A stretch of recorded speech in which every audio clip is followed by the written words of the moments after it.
오후에 또 이렇게 만나서 함께 예배하며 또 저에게 주신 하나님의 말씀에 은혜와 진리를 나눌 수 있게 돼서 매우 기쁩니다. 오늘 강의의 제목은 꿈꾸는 나 복된 한밭교회, 그런 제목으로 강의를 하려고 합니다. 우리 따라서 해보실까요? 꿈꾸는 나 복된 한밭교회.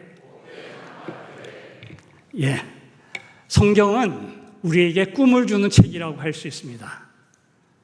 성경은 우리 한 사람 한 사람에게 하나님께서 우리를 향하신 꿈을 또 이루도록 꿈을 주시고 이끌어 주시는 그런 내용을 성경은 담고 있습니다. 우리가 아담과 하와를 먼저 생각해 보죠. 아담과 하와는 참으로 많은 것을 아는 그런 형편에는 있었다고 생각할 수 없습니다. 그러나 하나님께서 아담과 하와를 주시고 그들에게 무엇을 말씀하십니까? 생육하고 번성하여 땅에 충만하라. 땅을 정복하고 그 가운데 생물들을 다스리라. 그러한 명령을 주십니다. 그들은 에덴 동산에서 그러한 일들을 이루면서 세상을 향해서 나아가도록 그렇게 하나님은 뜻하셨어요. 그래서 아담과 하와에게 하나님은 꿈을 가지시고 그 꿈을 말씀하셨다 생각할 수 있습니다. 성경의 중요한 인물 중에 하나가 아브라함이죠. 아브라함에게 하나님은 뭐라 그러십니까? 아브라함은 어떤 형편에 있었죠? 아들 하나 없는 그러한 형편에 있었죠. 오늘날에는 무자식의 상팔자다 뭐 그런 말도 하지만 옛날에는 자식이 많아야 복을 받은 사람으로 인정을 받는 그런 시대였죠. 그런데 아브라함은 자식 하나 없었어요. 그런데 아브라함이 75세, 참 그 당시에 75세라고 그러면은 한 중년쯤 됐다 이렇게 볼 수 있겠어요. 그 아브라함을 부르셔서 뭐라 그래요? 내가 너로 복이 되게 하겠다. 복의, 옛날 번역에는 복의 근원이 되게 하겠다. 그렇게 말씀하죠. 또 내가 너로 큰 민족을 이루게 하겠다. 내가 너로 이 땅을 너와 네 자손에게 주겠다. 이렇게 약속을 하십니다. 땅이 한 평도 없는 아브라함이었는데 그 가나안 땅을 너와 네 자손에게 주겠다. 이렇게 말씀하셔요. 이 아브라함에게 주신 이 약속은 그 당시에 아브라함으로서는 상상할 수 없는 그러한 일이었어요. 그런데 하나님은 그런 꿈을 주시죠. 큰 민족을 이루게 하겠다. 내가 너로 복이 되게 하겠다. 또 이 땅을 너와 네 자손에게 주겠다. 그런 약속을 주셔요. 우리가 신약에 와서 예수님께서 12제자에게 승천하시기 전에 이제 십자가에서 죽으시고 부활하시고 승천하시기 전에 뭐라고 말씀하시죠? 가서 모든 민족으로 제자를 삼아라. 이렇게 말씀하셔요. 사실 이 예수님의 12제자를 살펴보면 어떤 사람이에요? 대부분이 갈릴리 출신이죠. 그 당시에 이스라엘 나라에서 갈릴리 하면은 총구석이라고 생각하는 그런 시대였어요. 그러한 12제자에게 온 민족 가라, 모든 민족에게 가서 제자를 삼으라 이렇게 말씀하셔요. 엄청난 그런 꿈이죠. 그러한 마음에 하나님께서 소원을 가지시고 제자들에게 말씀하신 것이요. 우리는 성경은 꿈을 주는 책이다 하는 것을 꼭 기억하셔야 됩니다. 그래서 우리는 이 성경 말씀을 잘 배울 때 우리는 꿈을 가지게 돼요. 자, 우리는 하나님께서 저와 여러분에게 어떤 꿈을 가지고 계신지 우리 한번 생각해 볼 필요가 있어요. 옛날에는 비전이란 말을 많이 썼죠. 20, 30년 전에는 비전이란 말을 많이 썼는데 요새는 좀 비전이란 말을 잘 안 쓰는 경향이 있습니다. 저도 여기서 꿈꾸는 그런 말을 썼지만 사실 비전을 가진 나 이렇게도 생각할 수 있는 말씀이에요. 비전, 꿈, 비전은 무엇을 말할까요? 간단하게 말하면 비전이 무엇일까요? 뭐 계시, 묵시, 환상 이런 말로 번역할 수 있지만 저는 비전이라는 것은 하나님의 마음을 나의 마음으로 품는 것이다. 저는 이렇게 생각을 해요. 그래서 나 자신을 볼 때 참 초라할 수도 있고 참 못날 수도 있고 여러 가지로 참 한계가 많은 그러한 존재이지만 우리가 하나님의 눈으로 하나님께서 나를 향해서 어떤 마음을 가지고 계실까 할 때 하나님은 나를 통해서 하나님의 놀라운 일을 이루시고자 하시는 그런 마음을 가지고 계시죠. 그래서 우리는 그 마음을 나의 마음으로 품을 때 그것이 나의 비전이 되는 것이죠. 그래서 오늘 저는 하나님께서 우리를 향하여 어떤 마음을 가지고 계신가, 어떤 마음을 가지고 계시고 내가 어떤 비전을 가지고 우리가 살아가야 될 것인가, 거기에 대해서 좀 생각을 해보려고 그래요. 우리 여러분 가운데는 별로 젊은 사람이 이 자리에는 없는 것 같지만, 그러나 여러분은 꿈을 가질 때 여러분이 젊은 사람이 될 수가 있는 것이에요. 젊은 청년의 기백을 가진 그러한 사람이 될 수가 있습니다. 제가 여기에서 교회당으로 올 때 택시를 탔는데 그분이 78세인가 그러시더라고요. 제가 이야기를 좀 나눴는데 제가 그래서 교회 좀 나가시죠 그랬더니 자기 아내가 성당에 나간다 그러더라고요. 근데 그 78세 된 분이 아주 건강한 모습으로 참 이 택시 기사 선생님으로서 활동하는 것을 보고 참 이분이 대단하시다 그런 생각을 했어요. 그분이 또 어제는 테니스도 쳤다 그러시더라고요. 하여간 우리는 나이가 문제가 아니죠. 내가 어떤 마음으로 사느냐 하는 것이 중요한 것이죠. 그래서 우리가 어떤 마음으로 살 것인가, 하나님의 마음에 있는, 나를 향하신 하나님의 마음에 있는 그 꿈을 나의 꿈으로 삼고, 특별히 하나님께서는 여러분의 직장을 통해서, 가정을 통해서 많은 일들을 이루고자 하시는 소원을 가지고 계시죠. 여러분의 가정이 정말 화목하고 행복한 그런 가정이 되기를 원하시고, 또 여러분이 속한 교회가 더욱 건강한 교회, 또 하나님을 더욱 기쁘시게 하는 교회, 또 더욱 성장하는 그러한 교회가 되기를 하나님은 마음에 품고 계시죠. 그런 마음을 나의 마음으로 이렇게 품을 때 우리는 하나님께서 귀하게 사용하시는 그러한 사람이 되어집니다. 자, 그래서 우리가 로마서 15장 28절을 보면 이 사도 바울이 어디까지 가서 이 선교를 하고자 하는 꿈이 있었어요? 사도행전 15장 28절에 보면 서바나가 나오죠. 서바나는 스페인을 말하죠. 그 당시의 사람들은 스페인이 땅끝으로 생각하고 있었어요. 우리 신대륙이라고 하는 이 아메리카 대륙의 발견이 몇 년도에 이루어져요? 콜럼버스에 의해서.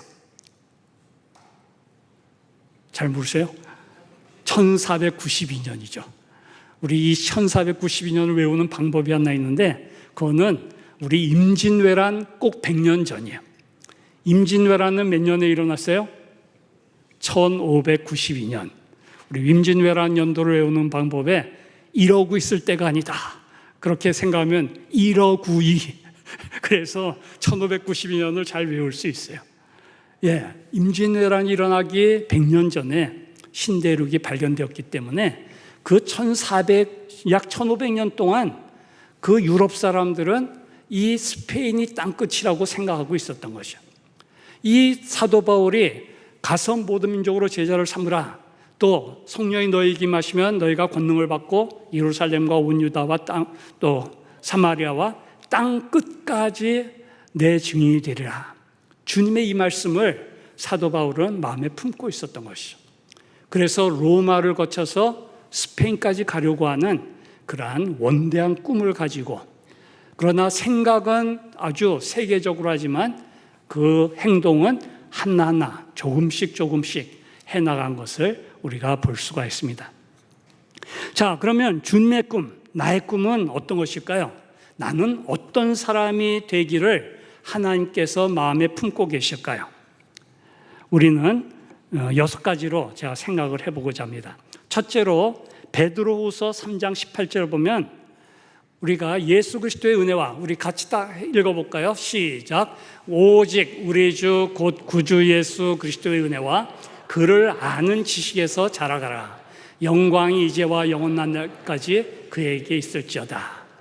이 말씀에서 보면은 우리가 예수 그리스도를 잘 알고 예수 그리스도의 은혜를 누리면서 살아가라고 말씀하고 있어요.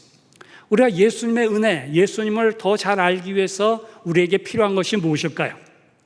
성경이죠. 성경을 잘 알아야 되는 것이요.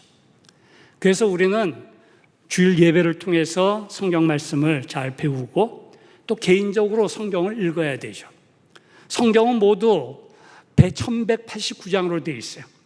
우리가 신약 929장, 구약 229장, 신약 260장, 그래서 1189장이에요. 자, 이 성경, 여기는 뭐 찬송가까지 포함되어 있지만 이 성경을 창세기 1장 1절부터 요한계시록 22장 마지막 절까지 한 번에 쉬지 않고 읽으면 몇 시간쯤 걸릴 것 같아요? 몇 시간쯤 걸릴 것 같습니까? 한 1000시간 걸릴까요? 한 200~300시간 걸릴까요? 예, 성경을 창세기 1장 1절부터 요한계시록 22장 마지막 절까지 읽는 데는 75시간, 평균 75시간 걸린다 그래요. 75시간. 그러면 하루에 30분씩 읽으면 며칠 걸릴까요? 150일. 하루에 15분씩 읽으면 300일. 그렇기 때문에 우리가 성경을 부지런히 읽고 설교 말씀을 잘 들을 필요가 있는 것이죠. 여러분 중에서 성경 한 50독 하신 분 계세요? 50독. 네, 내비게이터에서는 뭐라 그러냐면은 내 나이만큼 성경을 통독해라. 그런 말이 있어요. 내 나이만큼. 예, 여러분 중에서 좀 부끄러우신 분들이 많이 있죠. 그런데 지금이라도 목표를 세우고 도전하시기 바래요.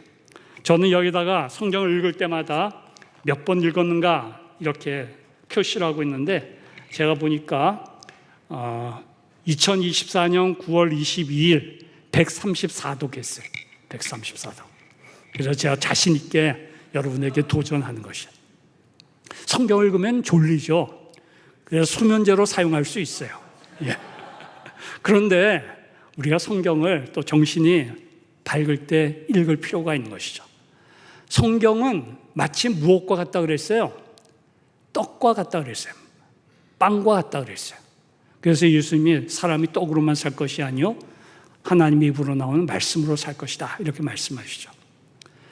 여러분이 밥을 먹을 때 맛있다 맛있다 그러면서 먹을 수도 있지만 밥맛이 없지만 또 별로 찬이 특별하지 않지만 그래도 여러분이 꾸역꾸역 먹죠.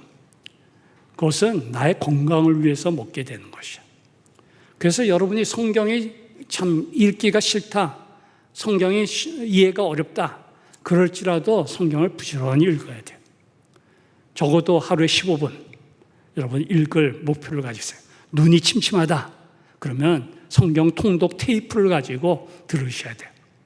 그러면서 또 때로는 묵상도 좀 하고 그러면서 하나님 예수 그리스도라는 지식을 우리가 늘어가야 되고 예수 그리스도를 아는 지식이 늘어가면 은혜가 임하는 것이야. 우리의 육신의 건강이 밥을 통해서 주어지듯이 하나님의 말씀을 계속 읽다 보면은 우리의 영혼이 건강해지는 것이야. 이해가 가지 않아도 읽으셔야 돼요. 물론 족보가 길게 나오는 것 그런 거는 좀 이렇게 건성건성으로 읽고 넘어가면 돼요. 그렇지만 뭐 중요한 내용, 특별히 복음서 이럴 때는 좀 생각을 하면서 이 말씀을 통해서 내가 알아야 될 게 무엇인가? 성경을 통해서 우리가 알아야 될 건 두 가지예요. 하나는 하나님은 어떤 분이신가? 하나님은 어떤 분이신가? 어떤 성품을 가지시고 어떻게 일하시는가? 그것을 우리가 생각해야 돼요. 두 번째는 이 하나님을 믿는 나는 그러면 어떻게 살아야 되는가? 그것을 우리가 성경을 통해서 배울 수가 있어요. 하나님은 어떤 분이신가? 여러분, 하나님은 어떤 분이셔요? 하나님. 우리가 믿는 하나님. 제가 예수님에 대해서는 오전 예배 때 설교했죠. 예수님은 하나님의 아들, 참사람. 그리고 두 번째는 예수님은 나의 구주. 구세주시면서 나의 구주. 세 번째는 예수님은 만왕의 왕 만유의 주, 나의 주님. 이것을 우리가 배웠죠. 생각해봤죠. 그러면 하나님은 어떤 분이실까요? 하나님은 첫째로 창세기 1장과 2장에서 하나님은 어떤 분이셔요? 천지창조의 하나님이시죠. 천지창조의 하나님을 통해서 우리는 어떤 하나님을 볼 수 있어요? 능력과 지혜의 하나님을 볼 수 있죠. 하나님은 능력이 무한하시다. 말씀하니까 생겼다. 그리고 그 모든 것이 질서정연한 지혜의 분이시죠. 우리가 3장부터는 사람의 죄가 나오죠. 이 죄를 통해서 우리가 하나님이 어떤 분이신가를 알 수 있죠. 하나님은 어떤 분이셔요? 하나님은 공의와 정의의 하나님이시다 하는 걸 알 수 있어요. 죄에 대해서 벌하시는 하나님이시다 하는 걸 우리는 알 수 있어요. 그래서 우리는 이 아담의 범죄를부터 시작해서 계속해서 사람이 죄를 지을 때 하나님이 노하시고 벌 주시고 징계하시는 그런 모습을 볼 수가 있습니다. 공의와 정의의 하나님. 우리는 공의와 정의의 하나님 앞에서 멸망받을 수밖에 없는 존재죠. 우리는 하나님의 진노와 저주 아래서, 공의로우신 하나님의 진노와 저주 아래서 멸망받을 수밖에 없는, 평생 고통을 당하며 불행하게 살아갈 수밖에 없는 그런 존재. 그러나 하나님은 12장 아브라함을 선택하시는 하나님으로부터 시작해서 하나님은 진노 중에도 긍휼을 베푸시는 하나님이시다 하는 걸 우리는 알게 돼요.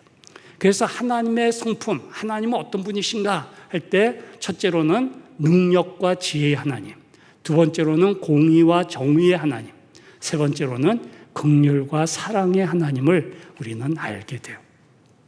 대체로 여러분이 성경을 읽을 때마다 이 세 가지 하나님의 성품을 우리가 만나게 되는 것이에요. 공의의 하나님, 정의의 하나님이시며 사랑의 하나님이시기 때문에 우리 사람들의 죄를 그냥 너희 다 용서한다, 너희 다 그냥 아들로 삼아주겠다 이렇게 하지 않으시죠. 예수 그리스도를 이 땅에 보내주셔서 그의 십자가에서의 죽으심을 통해서 우리 죄값을 그에게 다 담당시키셔서 예수님을 믿는 자에게 죄에서 용서를 주시고 하나님의 자녀의 권세를 주시고 천국의 기업을 우리에게 주시죠. 그래서 우리는 이 성경에 나타난 하나님, 성부 하나님은 어떤 분이신가, 성자 예수님은 어떤 분이신가, 또 내일부터 성령 하나님에 대해서 여러분이 배우실 텐데 우리는 정말 성령 하나님 때문에 우리는 믿음을 가질 수 있고 살아갈 수가 있는 것이죠. 그래서 우리는 삼위일체 하나님이 어떤 분이신가를 잘 배우고 알아가야 돼요. 그런 가운데서 우리는 예수 그리스도라는 지식과 은혜 가운데서 성장할 수가 있는 것이죠. 그래서 여러분들은 무엇보다도 우리 베드로서 3장 18절 말씀을 통해서 성경을 알고 이해하고 또 성경과 우리 소속교회의 신앙유산을 알고 이해하는 우리가 돼야 돼요. 우리는 성경이 있지만 성경은 또 여러 가지로 해석해야 될 부분들이 많이 있죠. 그래서 우리는 웨스트민스터 대소요리문답과 신앙고백서, 또 하이델베르그 요리문답서, 이러한 신앙유산을 통해서 성경을 바로 이해할 수가 있는 것이죠. 그래서 여러분들은 최소한 그 웨스트민스터 소요리문답을 여러분들이 부지런히 배워가야 돼요. 그리고 자녀들에게 또 손자들에게 가르쳐 줘야 돼요. 그래서 여러분 소요리문답을 아직까지 읽어보지 못하신 분은 없을 거라고 생각하지만 소요리문답 우리 인터넷에 많이 떠 있으니까 또 필요하면 소요리문답 책을 한 권 사가지고 여러분이 부지런히 읽어보실 필요가 있는 것이에요. 그러면 우리가 성경을 바로 이해하는 우리가 될 수가 있어요. 하여간 하나님께서 우리를 향하신 그 마음은 무엇이냐면 첫째로 내가 성경을 부지런히 읽고 묵상하고 말씀대로 살아가라 하는 것이 하나님께서 우리를 향하신 마음이에요. 또 우리가 하나님의 말씀대로 살려고 그러면 자주 실패하죠. 넘어지죠. 그렇기 때문에 우리는 기도의 사람이 되어야 하는 것이에요. 두 번째로 요한복음 1장 12절, 요한복음 1장 12절 다 외우시죠? 우리 같이 한번 외워볼까요? 시작. 영접하는 자, 곧 그 이름을 믿는 자들에게는 하나님의 자녀가 되는 권세를 주셨으니. 두 번째로 하나님께서 우리를 향하신 마음은 무엇이냐면 너희가 예수를 믿어 나의 자녀가 되라, 나의 자녀가 되라, 나의 사랑받는 아들, 딸이 되라 하는 것을 하나님께서 마음에 품고 계셔요. 여러분들은 다 예수 그리스도를 믿는 사람이죠.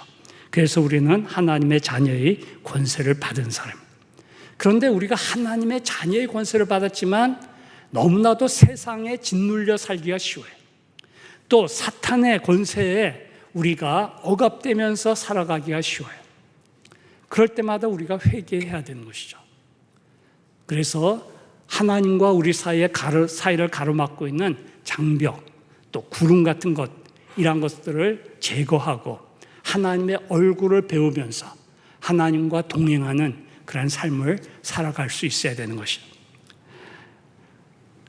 하나님은 예수 그리스도를 우리에게 보내주셔서 죄의 문제를 해결해 주셨어요.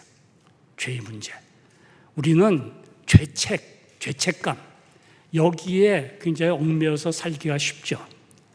그런데 예수 그리스도께서 십자가에서 죽으심으로 우리의 죄값을 다 갚아주셨어요. 다 갚아주셨어요. 그래서 우리는 언제 어디서나 죄책감을 벗어날 수 있어요. 우리가 지은 죄는 두 가지 종류가 있죠. 하지 말라고 하는 것을, 하나님이 하지 말라고 하신 것을 하는 것, 또 하나님이 하라고 하신 것을 하지 않는 것, 충분하게 하지 않는 것, 이것이 죄이죠. 그런데 우리가 예수 그리스도를 믿음으로 말미암아 우리는 우리가 과거와 현재와 미래에 지을 모든 죄값을 예수님이 대신 담당해 주셨어요.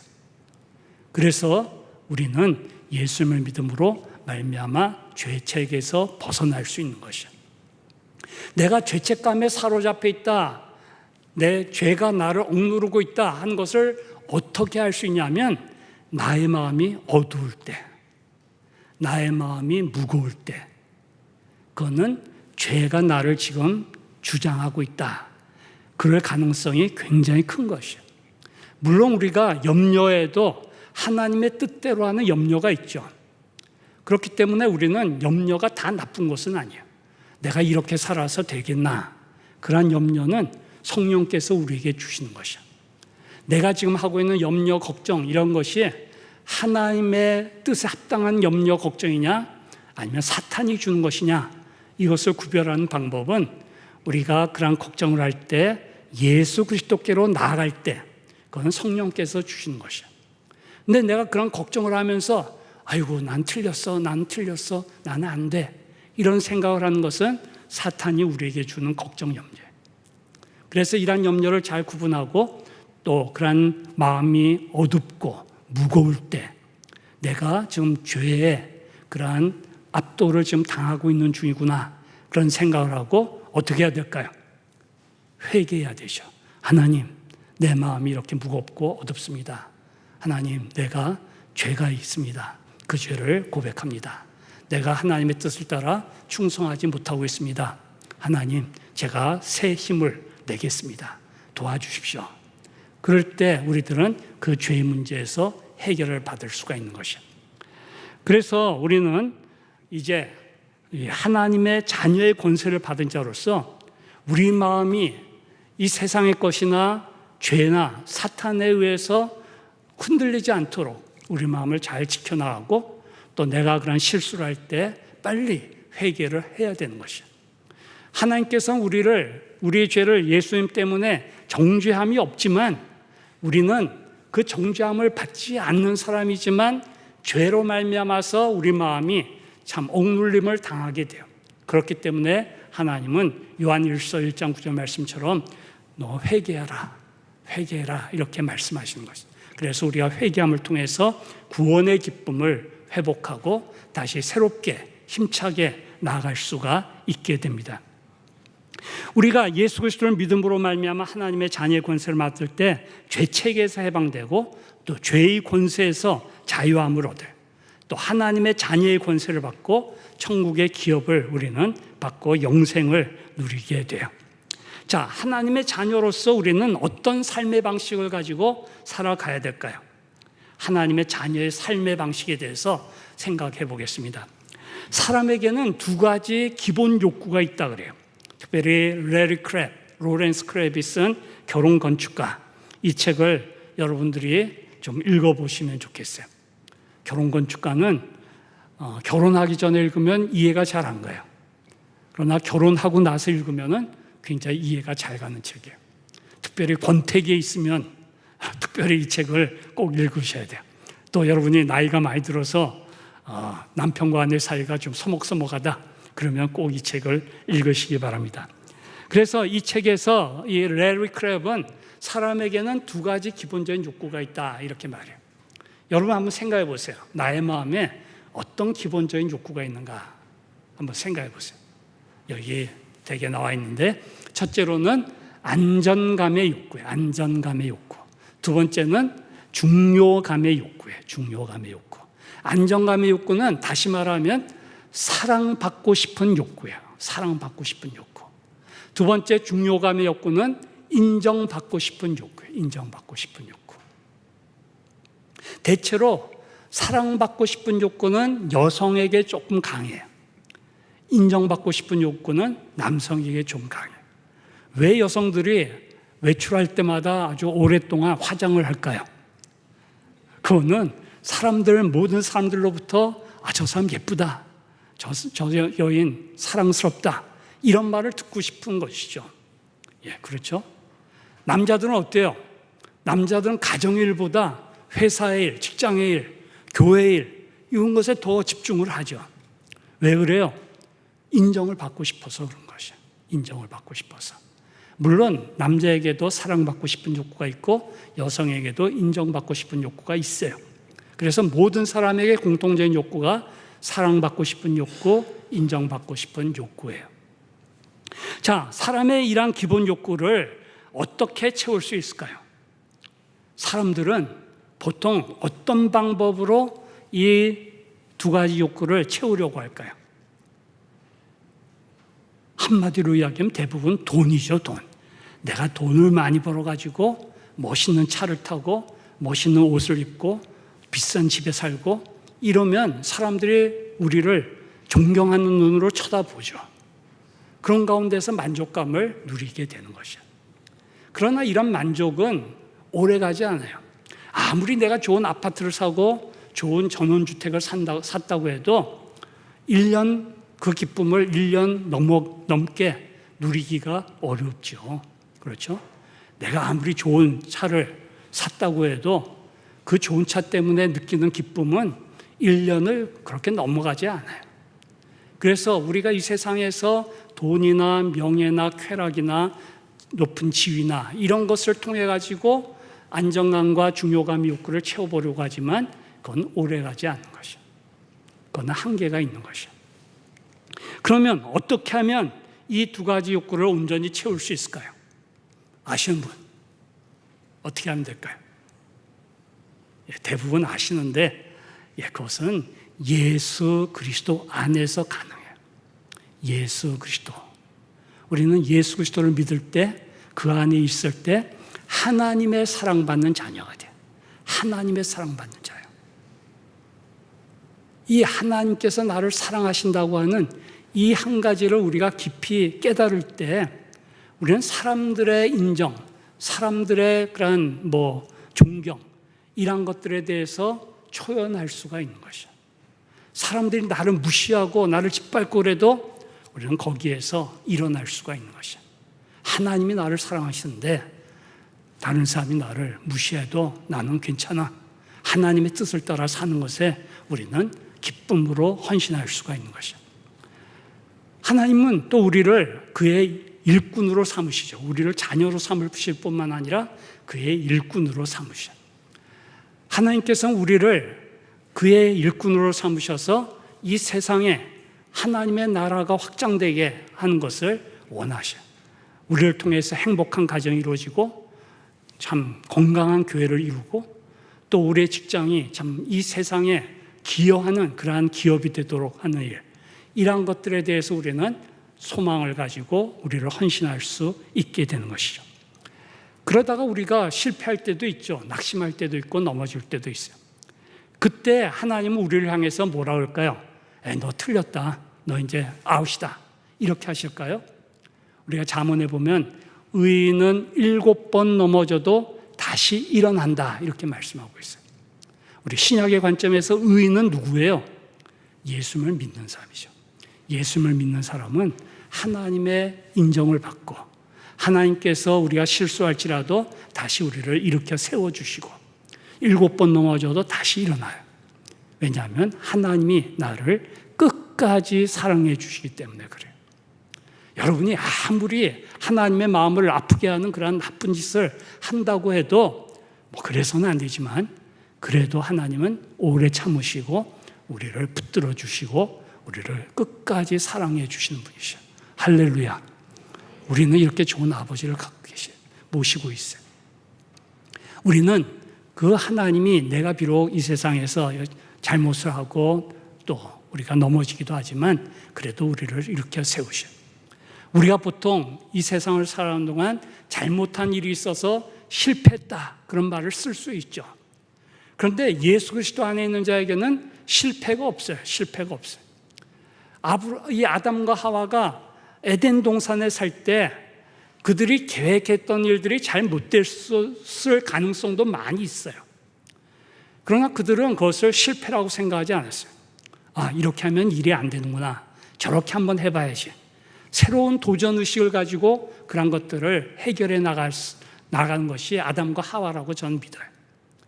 그런데 예수 그리스도 안에서 우리가 다시금 하나님의 사람으로 회복될 때 우리도 그러한 태도를 가질 수 있는 것이에요. 여러분의 인생에 넘어지고 자빠지고 잘못된 일이 있다고 할 때 하나님은 그것을 실패로 생각하지 않아요. 너 그거 통해서 많이 배웠지? 다시 해봐. 우리를 일으켜 세우시는 분이 우리 하나님 아버지시에요. 그래서 우리는 안정감을 얻을 수 있고 중요감을 계속해서 누릴 수가 있어요. 그렇기 때문에 주님이 나를 사랑하시고 나를 계속 인정해 주신다고 하는 이 사실로 말미암아 우리들은 이 세상에서 건강하게 또 승리하면서 때로는 실패도 다시 일어나면서 전진 승리할 수가 있는 것이에요. 그래서 우리 사람에게 있는 기본 욕구는 예수 그리스도 안에서 우리는 체험을 받았어요. 또 체험을 받게 돼요. 그런데 사람의 살아가는 방식에는 두 가지 방식이 있어요. 사람이 살아가는 방식에 두 가지가 있어요. 어떤 방식이냐면은 첫째로는 거래로서의 인생이에요. 거래로서의 인생. 또 하나는 섬김으로서의 인생이에요. 내가 예수 그리스도 안에서 하나님께서 나를 끝까지 사랑해 주시고 나를 인정해 주신다고 하는 이 사실을 우리가 믿을 때 우리는 섬김의 삶을 이루어갈 수가 있는 것이에요. 그러나 그것을 믿지 못하면 우리는 거래로서의 삶을 가질 수밖에 없어요.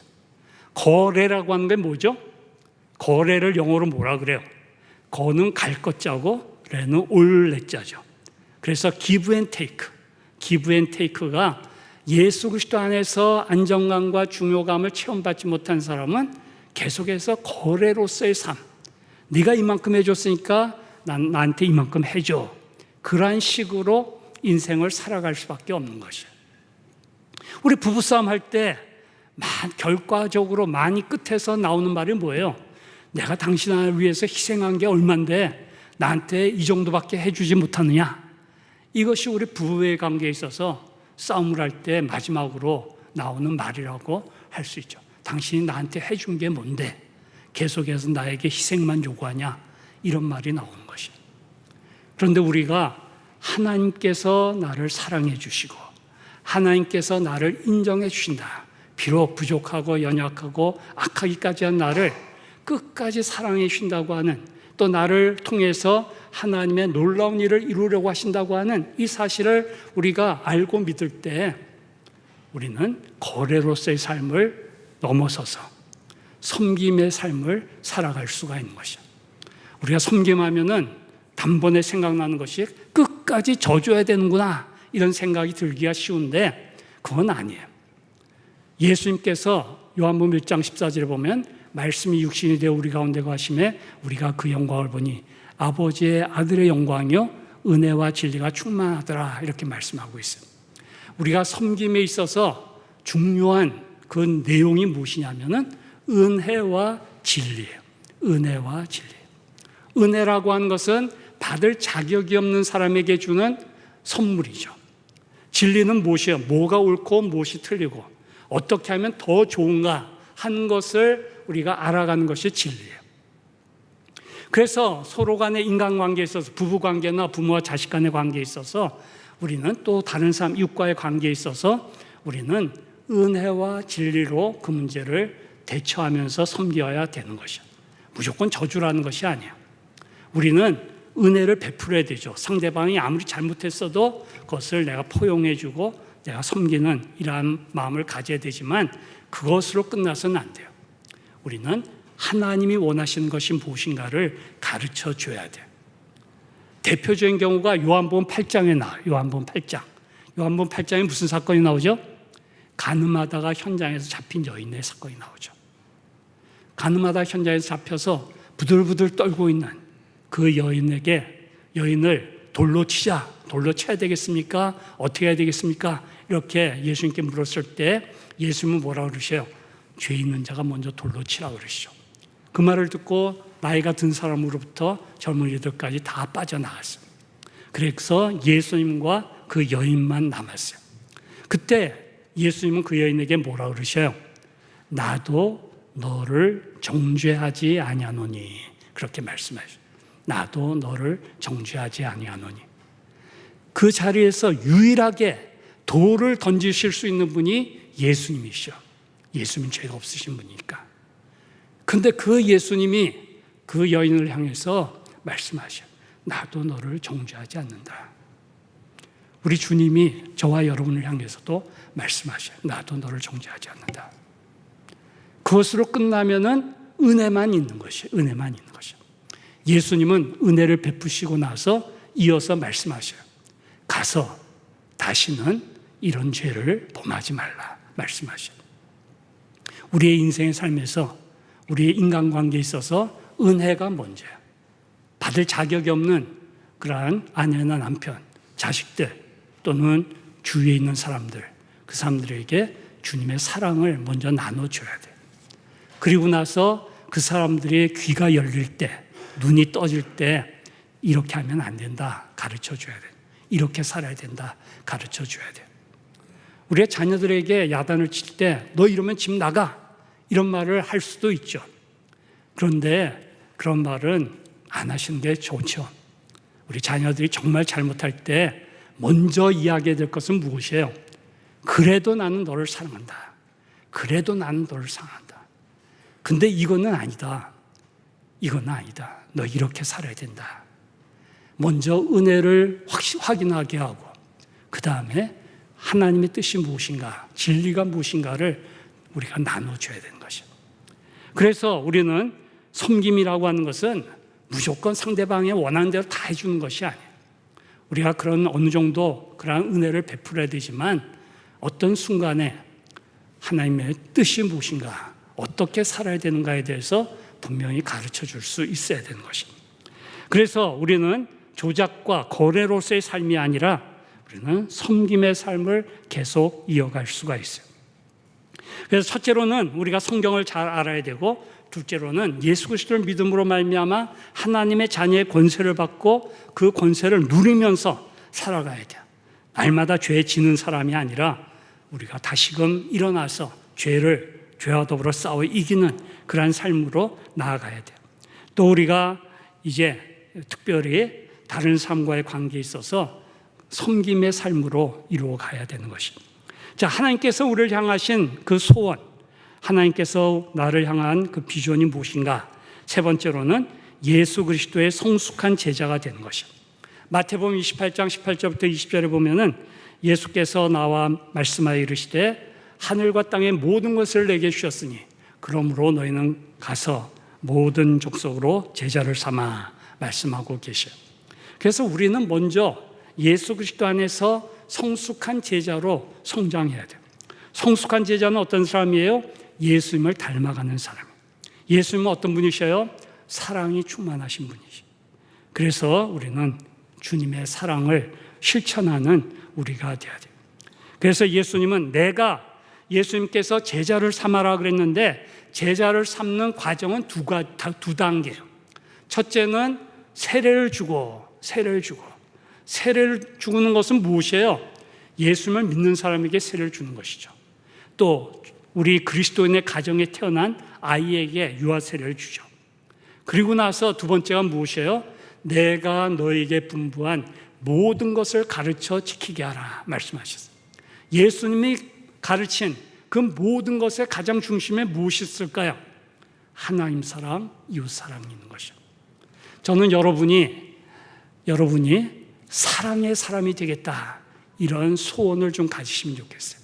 하나님이 나를 사랑의 사람이 되기를 원하신다, 그런 소원을 품고 계신데, 그 소원을 나의 마음에 품고 나는 정말 사랑의 사람이 되겠다, 은혜와 진리가 충만하신 그런 사랑으로 다른 사람을 섬기는 그런 삶이 되겠다 하는 아주 중요한 목표를, 그런 꿈을 가지고 여러분들이 계속 살아가시면 좋겠어요. 우리는 주님의 제자라고 하면 우리는 사랑의 사람이 되어요.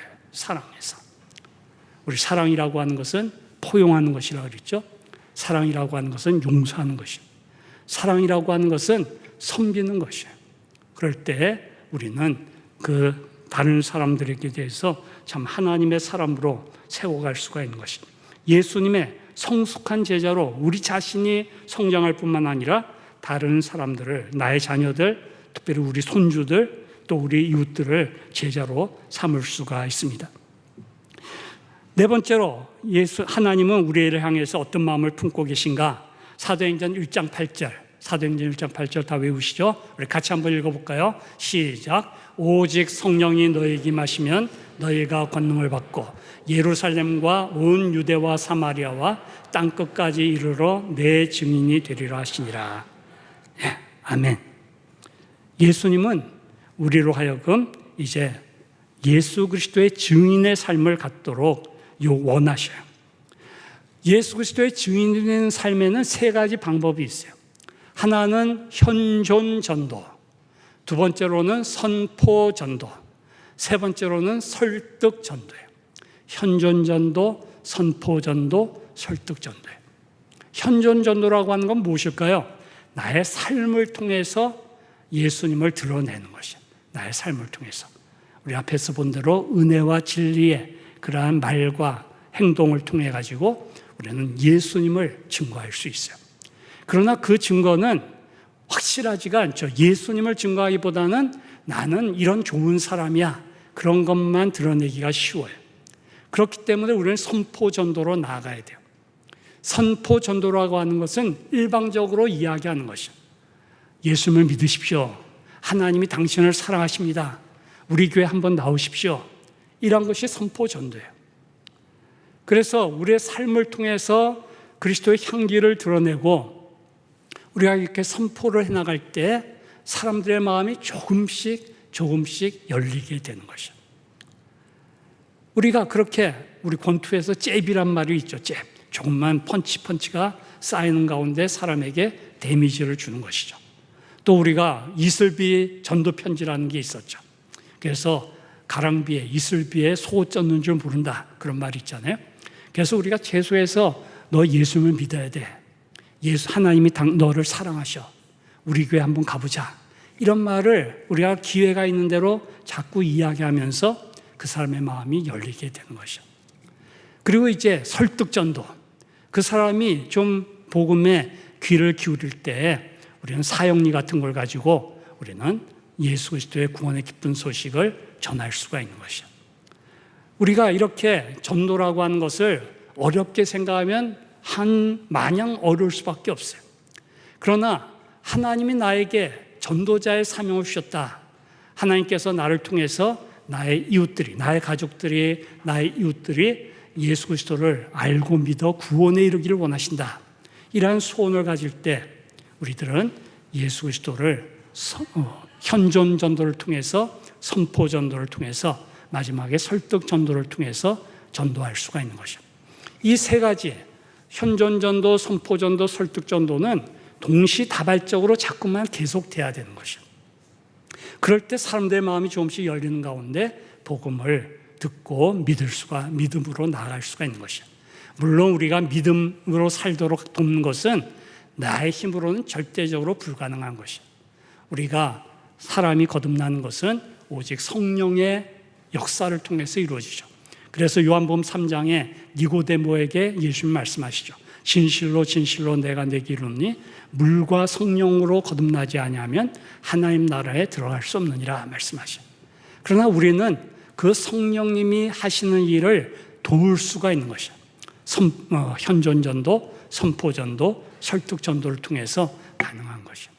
우리가 이렇게 할 때 우리는 한 사람을 그리스도에게로 인도할 수가 있습니다. 자, 다음으로 다섯 번째로 마태복음 5장 13절부터 16절을 보면은 주님은 우리를 향해서 너희는 세상의 소금이다. 너희는 세상의 빛이라고 말씀하셔요. 이것은 우리는 이 예수 그리스도의 증인이 된다고 하는 것은 우리가 복음 전도의 사명 이렇게 말할 수 있어요. 복음 전도의 사명. 하나님께서는 우리가 예수 그리스도를 믿을 때 두 가지 사명을 주시는데 첫째는 전도의 사명이에요.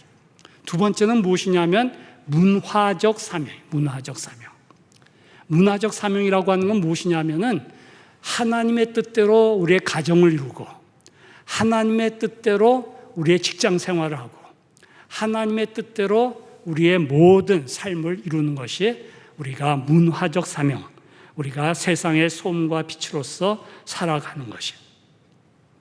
우리는, 저와 여러분은 각각 문화의 소비자이면서 생산자로 살아가게 돼요. 문화의 생산자와 소비자로 살아가게 돼요. 제가 여러분 앞에서 찬송을 하죠. 찬송을 하면은 저는 이 찬송가를 작곡한 사람의 소비자가 되는 것이에요. 또 그 찬송을 사용해서 여러분 앞에서 찬송을 부르면은 저는 문화의 생산자가 되는 것이에요. 소비자가 되고 생산자가 되는 것이에요. 여러분이 TV를 켜면은 TV에서 많은 그러한 그 프로그램이 있죠. 그러면 여러분은 그 프로그램의 소비자가 되는 것이에요. 그런데 여러분이 그러한 TV 프로그램을 보면서 TV 프로그램이 너무 참으로 하나님의 뜻과 멀리 있다. 그런 가운데서 내가 한번 TV 프로그램의 제작자가 되어보고자 하는 그런 마음이 생기면은 여러분 문화의 생산자로 나아가게 되는 것이에요. 그래서 우리는 문화의 생산자와 소비자로서 세상의 소금과 빛의 역할을 해야 되는 거예요. 그래서 특별히 우리 자신뿐만 아니라 우리의 자녀들이 어떤 TV 프로그램을 보고 어떤 영화를 보고 어떤 책을 읽고 있느냐 이런 것들에 대해서 우리가 좋은 지도를 할 필요가 있죠. 또 우리는 나 자신도 그렇고 또 여러분도 그렇고 여러분의 자녀들도 그렇고 그러한 문화의 생산자가 될 수 있도록 우리가 격려하고 지원할 필요가 있는 것이에요. 저는 찬송가를 한번 써보고 싶다. 그런 생각을 가져요.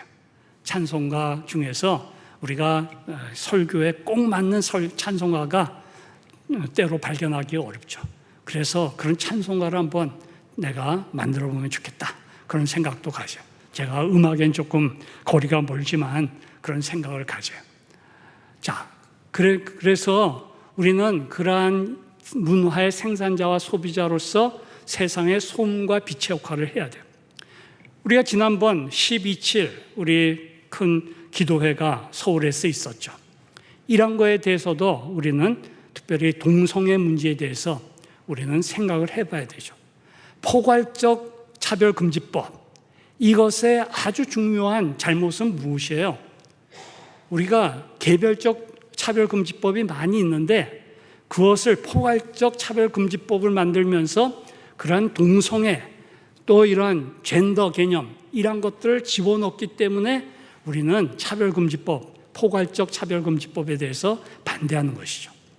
이러한 문제에 대해서 우리는 세상이 어떻게 돌아가고 있는가 하는 데 대해서 잘 판단을 할 수가 있어야 되죠. 그래야지 우리는 세상의 소금과 빛의 역할을 할 수 있기 때문에 그래요. 오늘날 우리가 잘 아는 대로 세상은 정말 점점 더 악해져 가고 있죠. 우리 학교에서 이러한 성교육, 이러한 것들을 보면은 어때요? 우리가 정말 하나님 앞에서 올바른 참 성문화, 결혼한 다음에 우리가 성관계를 가져야 된다. 이러한 것들에 대해서 가르치지 않죠. 이 학교에서 성교육을 하려고 할 때 제일 중요하게 생각하는 것이 무엇이에요? 사고 치지 않는 것을 말하죠. 피임법을 가르쳐주고 그래서 너희가 원하지 않는 임신을 하지 않도록 하는 것이 학교에서 가르치는 성교육의 아주 중요한 내용이 되는 것입니다. 이런 부분에 대해서 우리는 그리스도인 부모로서 또 특별히 조부모로서 우리는 자녀들, 손주들 이들에게 우리는 잘 가르칠 수 있어야 되는 것입니다. 그래서 우리는 세상의 소금과 빛으로서 문화적 사명을 감당해야 되는데 문화적 사명에 있어서 특별히 사회봉사와 사회행동이라는 것이 있어요. 사회봉사라고 하는 것은 당장 어려움을 겪고 있는 사람들을 돕는 것이에요. 독거노인을 돕는다든가 또 여러 가지 장애인들을 돕는다든가 이러한 당장에 그들의 도움이 필요한 것을 공급해 주는 것이 사회봉사예요. 사회행동이라고 하는 것은 무엇이냐면은 그러한 것들이 고질적으로 일어날 때 그러한 것들을 법적으로 해결해 주기 위한 것이 사회행동이에요. 교통사고가 빈번히 일어나는 그러한 사고가 있다고 합시다. 그래서 사고가 일어나면 그 사람들 빨리 병원에 옮기기 위해서 앰뷸런스를 대기하고 있다가 그런 사람들을 도와주는 것, 그건 사회봉사예요. 그런데 이곳은 사고가 많이 일어나니까 우리가 경찰서나 또는 구청에 가가지고 이곳에 신호등을 달아주십시오. 이렇게 요청하는 것이 사회행동이에요. 우리가 동성애 이런 문제에 대해서 법적으로 우리가 이것을 하지 못하게 통과되지 않도록 우리가 행동에 나서는 것, 그것이 사회행동이에요. 그래서 우리는 사회봉사, 당장의 어려움을 겪고 있는 사람들을 돕는 일을 할 뿐만 아니라 사회봉사, 이것이 법적으로 올바르게 이 법제화가 될 수 있도록 또 여러 가지 구조적인 문제를 또 고쳐나갈 수 있도록 하는 사회행동을 해야 돼요. 그런데 사회봉사라고 하는 것은 교회가 해야 돼요. 교회가. 개인적으로도 해야 되지만 교회적으로도 해야 되는 것이에요. 그런데 사회행동이라고 하는 것은 교회적으로 하는 것은 옳지 않을 수 있어요. 왜 그래요?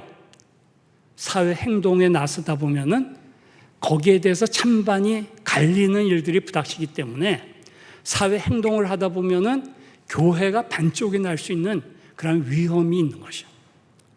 그래서 사회행동은 어떻게 해야 되느냐 하면 그리스도인들이 교회 밖에서 어떤 기관을 만들고 그러한 조직을 만들어서 그러한 예수 그리스도를 믿는 사람들이 성경적인 기독교적인 그러한 법을 만들고 사회의 잘못된 것들을 고쳐나가는 일을 하는 것이에요. 그것이 기독교 윤리 실천 운동이 있죠. 기독교 기윤실, 그러한 것들이 잘 하고 있는 것이에요. 교회가 그런 것을 할 때 어려움이 있는 것이에요. 교회 안에도 태극기 부대가 있고 촛불 선호하는 사람이 있죠. 그렇기 때문에 그런 것들을 교회가 이렇게 하자 할 때 교회가 나뉘어질 수 있기 때문에 사회행동은 교회가 하는 것이 아니다. 예수 믿는 사람이 따로 그러한 조직을 만들어서 기관을 만들어서 해야 된다 하는 것을 우리가 기억하면 좋겠습니다. 여섯 번째로 베드로전서 4장 7절부터 11절 우리 같이 한번 읽어볼까요? 우리 좀 기니까 우리 교독하죠. 제가 7절 읽고 우리 그냥 7절 굵은 글씨만 우리 읽어보시죠. 7절 시작. 만물의 마지막이 가까이 왔으니 10절 선한 청지기같이 서로 봉사라.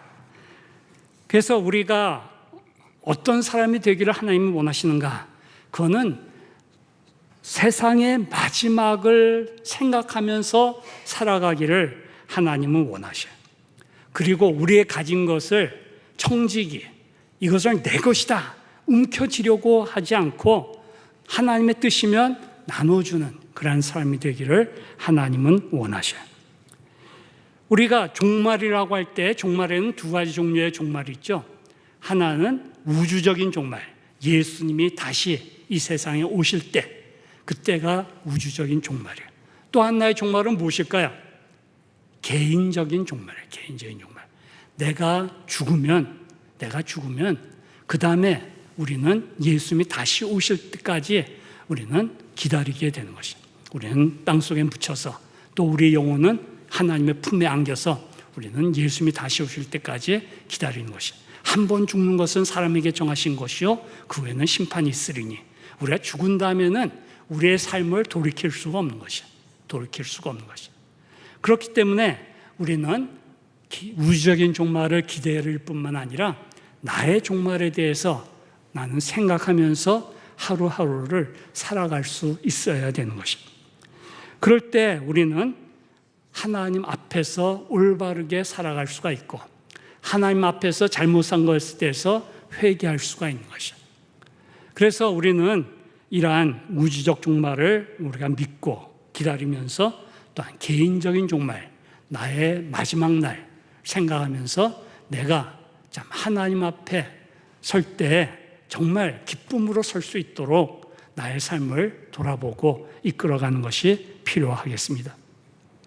자, 여러분이 한 사람 한 사람이 이러한 하나님의 꿈을 가지고 꿈을 가지고 내가 정말 성경을 통해서 하나님을 더 깊이 알겠다. 또 내가 하나님의 자녀의 권세를 받고 그것을 누리면서 살겠다. 또 나는 예수님의 성숙한 제자가 되겠다. 또 나는 예수님의 증인으로 살겠다. 세상의 소금과 빛으로 살겠다. 내가 종말을 의식하면서 하루하루를 참 겸손하게 지혜롭게 살겠다. 이런 생각을 여러분 한 사람 한 사람이 꿈을 가지고 살아갈 때 여러분이 모인 곳이 이 한밭교회죠. 한밭교회. 여러분 한 사람 한 사람이 하나님의 그 마음에 품은 뜻을 나의 것으로, 나의 꿈으로, 나의 비전으로 삼고 하루하루를 살아갈 때 이 한밭교회가 점점 더 건강한 교회, 점점 더 참 영광을, 하나님의 영광을 드러내는 교회로 바뀌어지게 되는 것이죠. 자, 우리가 교회에 대해서 잠깐 말씀을 드리고 마치려고 합니다. 주님이 꿈꾸시는 한밭교회는 어떤 교회일까요? 주님이 꿈꾸시는 한밭교회, 우리는 사도행전 2장에서 그 모델을 우리는 얻을 수가 있어요. 무엇보다도 참된 교회의 표, 무엇을 보면은 한밭교회가 참된 교회다 한 것을 알 수 있는 것이 세 가지가 있어요. 참된 교회를 분별하는 표가 세 가지가 있는데, 표는 사인이죠. 이런 표를 보면은 이 교회는 참된 교회다. 이것을 우리가 알 수가 있어요. 그것은 무엇이냐면, 첫째로는 말씀이 순수하게 선포되고 가르쳐지는가. 이것이 참된 교회를 구별하는 중요한 표예요. 우리가 신천지는 뭐 이만희를 참 이 교주로, 참 이 메시아로 이렇게 간주하고 있죠. 그건 성경이 가르치는 것이 아니죠. 그렇기 때문에 신천지 교회는 참 교회가 아니다 하는 것을 알 수가 있어요. 그렇기 때문에 우리 교회가 하나님의 말씀에 근거해서 오직 의인은 믿음으로 말미암아 살리라. 나의 구원은 예수 그리스도를 믿음으로 나에게 구원의 은혜가 주어졌다 하는 것을 기억하고, 또 한편으로는 내가 이 세상에 주님의 증인으로 또 이 세상의 소금과 빛으로 나는 살아간다 한 것들에 대해서 우리가 잘 가르치는 교회라면은 그 교회는 참 교회가 되는 것이죠. 두 번째로 어떤 교회가 참된 교회냐? 성례를 말씀에 따라서 잘 시행하는 교회가 참된 교회다. 이렇게 우리의 선배들이, 개혁주의 교회의 선배들이 말했어요. 첫째는 그 말씀, 성경 말씀대로 잘 가르쳐지고 선포되는가. 두 번째로는 성례가 잘 시행되고 있는가 하는 것이죠. 성례 두 가지가 무엇이죠? 성례 두 가지. 세례와 성찬이죠. 세례와 성찬. 우리 교회가 시시때때로 세례를 베풀면, 유아 세례를 베풀고 성인 세례를 베풀면 그 교회는 좋은 교회. 우리가 언제 세례를 베풀 수 있어요? 자녀들을 출산하면은 세례를 베풀 수 있죠. 우리가 전도를 해서 사람들이 현존전도, 선포전도, 설득전도를 통해서 예수 그리스도에 대해서 관심을 가지고 나와서, 또 설교를 통해서, 목사님들을 통해서, 또 믿음의 우리 선배들을 통해서 예수님이 나의 구주이시고 나의 주님이시다, 하나님의 아들이시다 한 것을 알고 믿고 고백할 때 세례를 받게 되는 것이죠. 그러한 일이 일어나는 교회가 참된 교회다 하는 것이죠. 참된 교회는 어떤 교회냐? 출산을 통해서 언약의 백성들이 유아세를 받는 교회, 또 우리가 전도를 통해서 사람들이 예수 그리스도를 알고 믿고 고백하는 가운데 세례를 받는 일들이 일어나는 교회가 참된 교회다. 성찬은 무엇이에요? 성찬은 예수님을 믿고 세례를 받은 사람들이 이제 우리가 날마다 새롭게 예수 그리스도의 은혜를 받아 누리는 것이 성찬이에요. 성찬은 믿는 사람이 성찬에 참여하는 것이에요. 성찬은 이미 하나님의 아들이 되고 딸이 되고 천국의 시민권을 가진 사람들이 성찬식에 참여하는 것이에요. 여러분이 성찬식에 참여한다고 하는 것은 내가 이미 구원을 받았다, 내가 이미 하나님의 아들과 딸이 되었다 하는 것을 믿기 때문에 참여하는 것이에요. 우리가 성찬하면은 예수님의 십자가만을 생각하기 쉬운데, 성찬이라고 하는 것은 예수님의 십자가뿐만 아니라 부활하셔서 하나님 보좌 우편에 앉아 계시면서 우리에게 찾아오시는 그 예수님에 대해서 우리가 기억하고 축하하는 것이 성찬 예식이에요. 그래서 성찬 예식은 엄숙하기도 해야 되지만 즐거움이 있어야 돼요. 우리가 떡과 포도주를 나눈다고 하는 건 잔치죠. 그렇기 때문에 우리가 성찬식에 참여하는 것은 우리가 겸허한 마음으로 참여하지만, 주님이 나를 위해서 살을 찌으시고 피를 흘리셨다, 그래서 내가 이 떡과 포도주를 먹습니다 하면서 기쁨과 감사가 우리가 충만할 수가 있어야 하는 것이. 그럴 때 우리가 성찬식을 통해서 기쁨을 얻고 또 더 큰 은혜의 자리로 나아갈 수가 있습니다. 성찬식의 가장 중요한 것은 예수님이 나를 위해 살을 찌으시고 피를 흘려주셨습니다. 내가 그것을 믿고 세례를 받았습니다. 내가 그 은혜에 참여합니다 하는 것이 성찬 예식의 가장 중요한 것이에요. 그러나 거기에 한 가지 더 우리가 기억해야 될 것이 있어요. 성찬 예식이란 무엇이냐면은 한솥밥을 먹는 식구라는 것을 우리가 확인하는 것이에요. 우리가 성찬식을 할 때 보통 우리 집례하시는 분이 큰 빵을 가져다가 이렇게 떼죠. 그리고 그것을 나눠 먹는 것을 상징하죠. 그것은 무엇이냐면 우리가 그리스도 안에서 우리가 한 식구가 되었다, 한 가족이 되었다 하는 것이죠. 그래서 성찬식을 할 때 여러분의 마음에 미움을 참 미워하는 사람이 있으면은 회개하면서 받아야 돼요. 나의 마음에 거리낌이 있는 사람이 있으면은 그 사람을 용서하고, 우리 예수님이 말씀하신 대로 가능하면 그 사람을 찾아가서 화해를 한 다음에 성찬 예식을 참여하는 것이 좋죠. 그러나 그것이 시간상 맞지 않는다면 먼저 우리가 떡을 먹고 포도주를 마시고, 그러나서 우리는 서로 사랑하고 사랑을 받는 한 식구입니다, 한솥밥을 먹는 식구입니다 하는 것을 확인할 수 있어야 되는 것입니다. 제가 오전 설교 때 말씀하신 대로 요한복음 13장 34절 35절, 사람들이 우리를 언제 예수님의 제자로 인정한다 그랬어요? 너희가 서로 사랑하면, 내가 너희를 사랑한 것 같이 너희가 서로 사랑하면 사람들이 너희가 내 제자인 것을 알 것이다 말씀하셨어요. 여러분의 한박교회가 정말 서로 사랑하면 사람들이, 믿지 않는 사람들이 와가지고 이 교회는 뭔가 다르다, 참 나도 예수님을 믿어야 되겠다, 이 한박교회에 나도 등록해야 되겠다, 그런 생각을 가지게 되는 것입니다. 그래서 우리는 성찬 예식을 할 때 우리가 성찬 예식의 의미를 잘 알고 참여를 해야 돼요. 나는 예수님을 믿음으로 이미 구원을 얻었다, 그 구원의 은혜를 이 떡과 포도주를 통해서 다시 한번 확인하고 기억하고 기념한다. 나는 하나님의 사랑받는 자녀다 뿐만 아니라 함께 떡을 나누는 우리는 한 식구다, 한 형제자매다. 나는 형제자매를 위해서 내 목숨까지도 내놓으려고 한다. 여기까지 우리가 나아가야 되죠. 그렇지 못한 상태, 저도 그렇지 못한 상태에 있지만 그런 상태까지 우리는 성장할 수 있어야 되는 것이죠. 저는 한박교회가 그런 교회로 성장할 수 있기를 간절히 소원합니다. 그래서 사람들이 올 때 정말 이 교회가 따뜻하다, 참 기쁨이 있는 교회구나 생각해야 돼요. 자, 인간관계 출발점은 무엇일까요? 인간관계 출발점, 그것은 인사예요. 인사하는 것. 인사하는 것이 인간관계의 출발점이에요. 그래서 여러분들이 낯이 익지 않은 사람을 볼 때 찾아가서 인사를 해야 돼요. 사람에게는 공포증이 있어요. 새로운 사람에 대한 공포증이 있는데 그 공포증을 극복하고 우리는 새로운 사람에게 찾아가서 우리는 악수하고 또한 잘 오셨다고 또 환영을 해주고 또 오시라고 초청을 하고 이러한 일들을 해야 되는 것이죠. 아마 여러분들은 이곳에 모인 오후예배 참석한 여러분들은 교회의 아주 중요한 그러한 일꾼이라고 저는 생각하는데 여러분들이 먼저 찾아가서 인사하는 또 환영하고 또 사랑을 고백하는 그러한 일들을 잘 하실 수 있기를 바랍니다.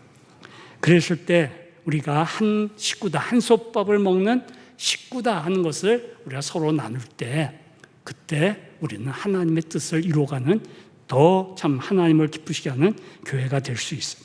주님의 또한 세 번째는 권징이죠. 참된 교회 표지 세 번째는 권징이에요.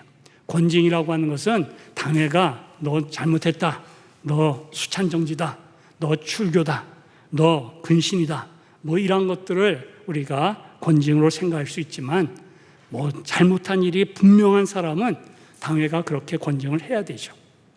그러나 우리가 그런 권징이 아니라 정말 올바로 살지 못하는 이웃을 볼 때, 우리 한박교회 그러한 교인들을 볼 때 우리는 개인적으로 찾아가서 그런 것에 대해서 권면할 수가 있죠. 그런 것을 통해서 우리는 교회를 바로 세워갈 수가 있습니다. 마지막으로 주님의 몸된 교회가 할 일은 무엇인가? 주님의 몸된 교회가 할 일을 5가지로 생각할 수 있어요. 하나는 예배, 또 하나는 교제, 또 하나는 교육, 그 다음에 전도와 선교, 봉사예요. 예배, 교제, 교육은 내실을 기하는 것이라고 볼 수 있어요. 그리고 우리가 전도와 선교, 봉사, 이것은 우리가 확장하는 것이라고 볼 수가 있어요. 그래서 우리가 예배를 할 때 저는 이번에 한박교회 와서 예배를 하면서 참 하나님의 임재를 경험하는 예배를 우리 한박교회가 하고 있구나. 제가 하나님의 그러한 함께 하심을 경험할 수 있었어요. 그래서 여러분들이 계속적으로 참 하나님의 임재를 경험하는 예배가 될 수 있도록 잘 협력을 하시기 바랍니다. 그래서 우리 예배 순서를 맡은 이들이 또한 이러한 일들을 잘 감당할 수 있기를 바라요. 우리는 예배는 하나님께 영광 돌리는 것이 1차적 목표이지만 또 우리가 그러한 예배를 통해서 하나님으로부터 은혜와 복을 받아 누리게 돼 있어요. 두 번째로 교제.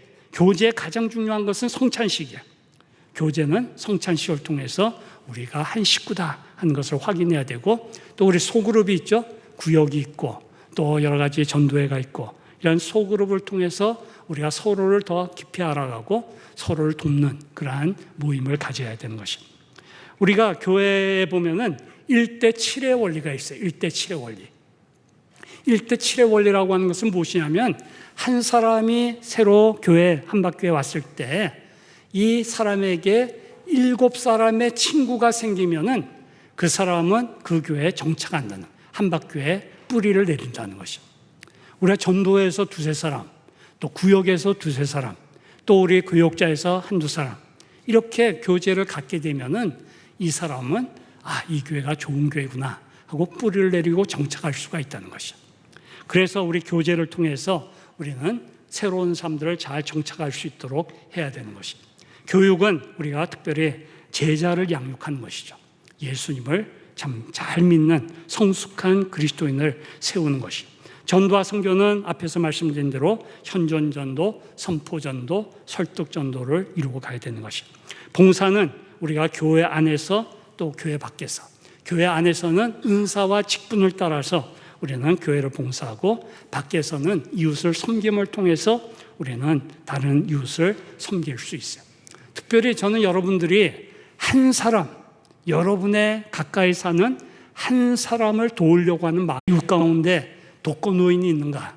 그런 사람들에게 때로는 음식도 나눠주고 또 우리가 또 전도도 하고 이럴 때 우리는 교회가 참 하나님의 뜻을 이루는 교회로 성장할 수가 있는 것이에요.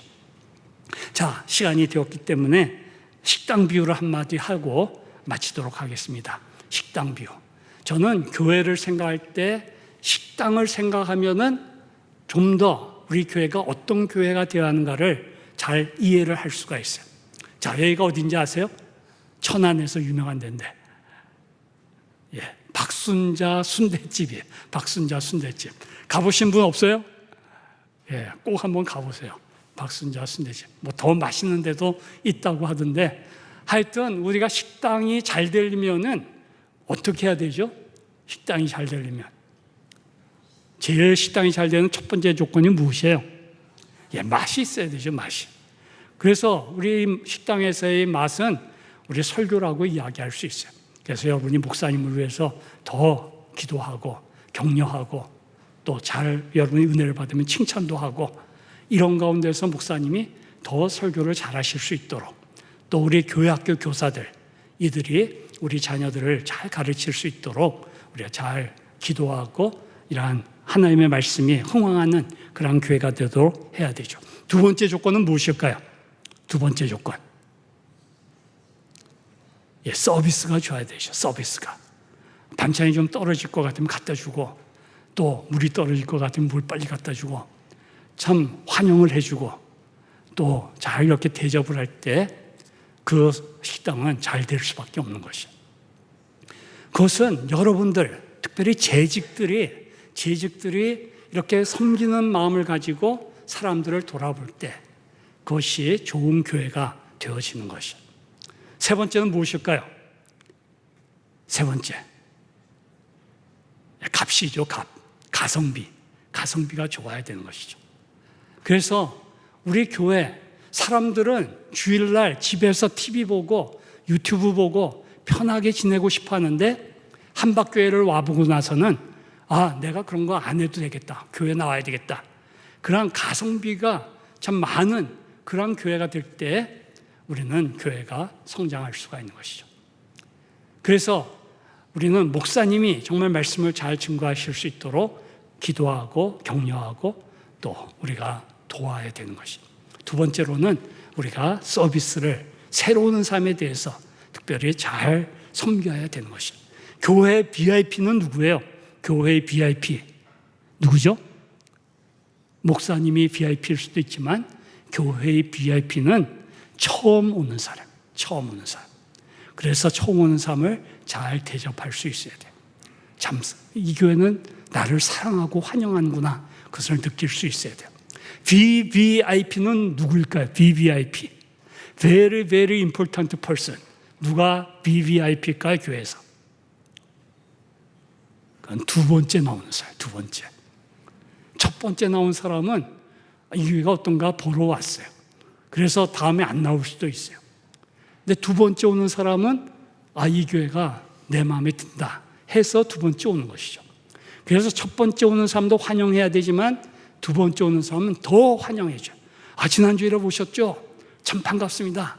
다시 오셔서 정말 기쁩니다. 오늘 저하고 식사도 같이 하시죠. 이렇게 1대7의 원리처럼 그 사람의 친구가 자꾸 되어줄 때 우리는 좋은 교회가 되는 것이죠.